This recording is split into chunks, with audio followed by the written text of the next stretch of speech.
অন্নপ্রাশনে তুক্কো তুক্কো ছোট ভাইয়ের অন্নপ্রাশনে অপচয় করার জরিমানা আছে। সবাই এই পুকুরটা দেখতেছেন আপনারা, এখানে হলো রাধা রানী স্নান করে। সবকিছু মিলে প্রসাদগুলো অসাধারণ আমার ছিল। দিকে hello guys, back to my channel Pritam blog. Guys আজকে ব্লগটা হচ্ছে ছোট ভাইয়ের অন্নপ্রাশন। আমরা ফ্যামিলি সবাই অ্যাটেন্ড করতেছি, আপনারা দেখতে থাকুন। হ্যালো গাইস, আমরা সব পরিবারে চলে যাচ্ছি আমার অন্নপ্রাশনে তুক্কো তুক্কো ছোট ভাইয়ের অন্নপ্রাশনে। আমরা সবাই হাঁটি হাঁটি পাপা করে চলে যাচ্ছি রাস্তায়। কাকারা দেখতেছি গাড়ি ঠিক করছে, আমরা সবাই গাড়িতে উঠে গেলাম। দেখতে দেখতে আমাদের ঘোড়ার গাড়িটাও ছেড়ে দিল, টুকু টুকু আমাদের গাড়িটাও ছেড়ে দিল। এখন বাজছে ভোর 6টা। দেখেন কত সুন্দর ওয়েদার। এরকম ওয়েদার দেখতে কার না ভালো লাগে। কোনো ট্রাফিক জ্যাম ছিল না, তাই তাড়াতাড়ি পৌঁছে গেলাম। আমরা সবাই এসে দেখতেছি মাম্মা বাপ্পা সবাই মিলে বাইকে স্নান করাচ্ছে। দেখতে দেখতে আঙ্কেল আর দাদা করে নিল, বাট আমরা করেছি কিন্তু ভিডিওর ফুটেজ গুলো নিতে পারে না। দেখতে দেখতে আমরা সবাই বাসে উঠে গেলাম। আমাদের ধর্মের শুভযাত্রা যাওয়ার আগে উলু দেওয়া লাগে, তাই সবাই মিলে উলু দিচ্ছে। এটা আমাদের সনাতন ধর্মের নিয়ম। আমরা যাত্রা নিলাম হাটাজারি পুন্ডরিক ধামের উদ্দেশ্যে। দেখেন যাওয়ার সময় কত পরিমাণ ট্রাফিক জ্যাম ছিল। যাওয়ার পথে দেখলাম কত সুন্দর একটা মন্দির, কত সুন্দর একটা রুট হাটাজারিতে। ওইটা আমি আগে জানতাম। দেখেন কত নাইস ওয়েদারটা। সিনেমাটিক্স ভিডিওগুলো আপনারা উপভোগ করতে থাকেন।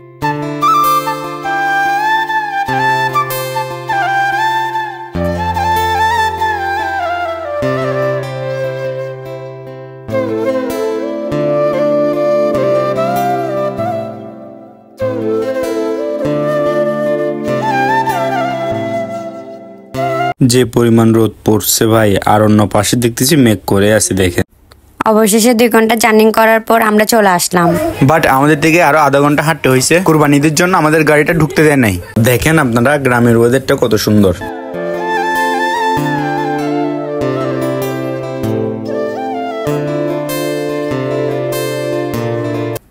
দেখেন অবশেষে মন্দিরে চলে আসলাম। মন্দিরটা দেখেন কত সুন্দর। 2 ঘন্টা জার্নি করছে, ওইটা আর লাগতেছে না মন্দির আসার পর। এতটা সুন্দর মন্দিরটা কি বলবো আপনাদেরকে, আপনারাও এসে ঘুরে যাবেন একদিন সময় করে। আমরা অনেক জার্নি করে আসছি তো, তাই মন্দিরের ভিতরে ভালোভাবে হাত মুখ ওয়াশ করে আমরা মন্দিরে ঢুকবো। দেখেন এই মন্দির আমি ফার্স্ট টাইম আসছি। আমি জানি না হাটাজারিতে যে এত সুন্দর একটা মন্দির আছে। মন্দির আসার পর থেকে আমার অনেক শান্তি লাগতেছে, এন্ড রাধাকৃষ্ণটা দেখার পর আমার থেকে আরো অনেক ভালো লাগতেছে। মন্দিরে এসে যদি কিছু না আনি ওইটা কি হয়। তারপর আমরা প্রভু একটা দোকানে ঢুকছি, মাও ঢুকছে, বাবাও ঢুকছে। মা নিশ্চিত আপনার একটা নৃসিংহদেবের ফটো আর শ্রী রাধাকৃষ্ণের একটা ফটো নিল।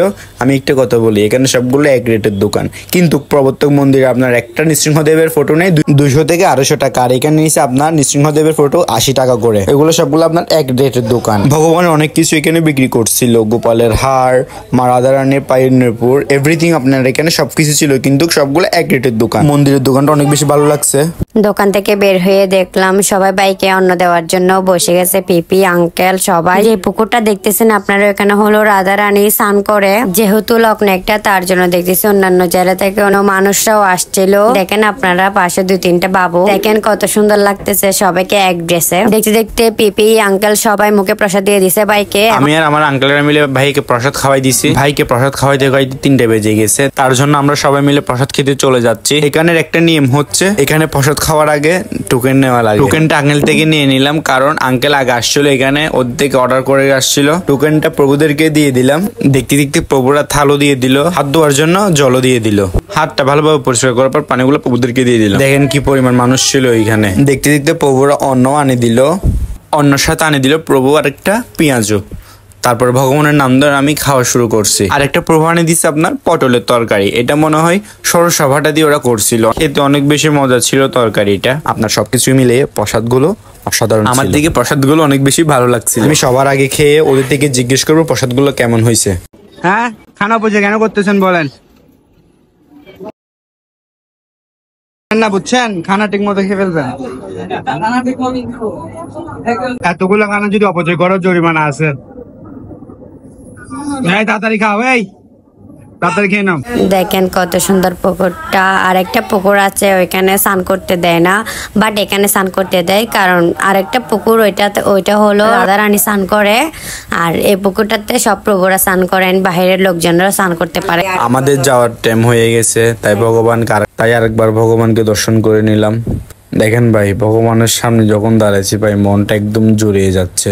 আপনারা এখানে আসলে অবশ্যই ফ্যামিলি নিয়ে আসবেন, আপনাদের থেকে অনেক বেশি ভালো লাগবে এখানে। আমার থেকে তো মন্দিরটা ছেড়ে একদম বাসায় আসতে মন চাচ্ছে না একদম। তারপরে দেখলাম মা আদিশক্তি, যাওয়ার সময় মা আদিশক্তি দেখলাম, তারপর বাবা ভোলেনাথ। কিন্তু আপনাদেরকে আর পুরো ভিডিওতে সবকিছু বুঝতে পারবো না, আপনারা এখানে আসবেন অবশ্যই, আপনাদের থেকে অনেক বেশি ভালো লাগবে। এর পাশে দেখলাম লক্ষ্মী নারায়ণ, একটু দর্শন করে নিলাম। আবার এই পাশে দেখলাম মা গঙ্গা, একটু দর্শন করে নিলাম। এখানে ভাই অনেক মন্দির আছে, আপনারা আসবেন ফ্যামিলি নিয়ে, অনেক বেশি ভালো লাগবে। অবশেষে আমরা আবার গাড়িতে উঠে গেলাম ভগবানকে বিদায় জানিয়ে। অবশেষে আমরা চলে যাচ্ছি। দেখেন কত ট্রাফিক জ্যাম কোরবানি ঈদের জন্য। কোরবানির ঈদ তো ভাই আরো যাচ্ছে গরুর হাট বাজার দিয়ে যাচ্ছে, প্রায় আমাদের 2-2.5 ঘন্টা জ্যামে বসে থাকতে হয়েছে। অবশেষে অনেক জার্নি করার পর ফাইনালি আমরা চলে আসলাম ছোট বোনকে টাটা জানিয়ে। এই মাত্র বাসায় চলে আসলাম। ভিডিওটা যদি প্রতিবারের মতো ভালো লাগে লাইক কমেন্ট শেয়ার করে পাশে থাকবেন। ধন্যবাদ।